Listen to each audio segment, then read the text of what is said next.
श्री स्वामी समर्थ. बघा, आमच्या दारामध्ये खूप छान असा गोकर्णाचा हा वेल बहरलेला आहे. खूप छान असा वाढलेला आहे आणि रोज त्याला खूप असंख्य अशी फुलं येतात गोकर्णाची. तर ही फुलं जी आहेत तर ती ज्यांच्या घरात किंवा दारात असेल ना, तर त्या घरामध्ये जी काही निगेटिव्हिटी असेल ती सुद्धा दूर होते आणि घरामध्ये पॉझिटिव्ह गोष्टी घडायला सुरुवात होतात. गोकर्ण यासाठी म्हटलं जातं कारण गायीच्या कानासारखा आकार या फुलांना असतो. त्यासाठीच याला गोकर्ण असं नाव आहे.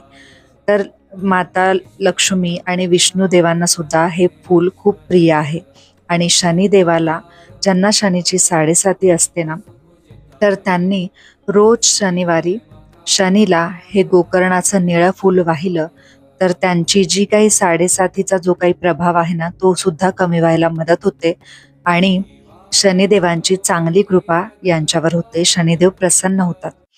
गोकर्णाचे अनन्यसाधारण महत्त्व आहे बघा. तुमच्या घरामध्ये जर गोकर्णाचा वेल वाढीस लागला तर घरामध्ये धनधान्य, सुख, शांती, समृद्धी सुद्धा वाढायला लागते असं म्हणतात. तर स्वामींना सुद्धा गोकर्णाच्या फुलं वाहून छान अशी पूजा केली आहे बघा आणि स्वामींचं रूप सुद्धा खूप सुंदर दिसतंय फुलांमुळे.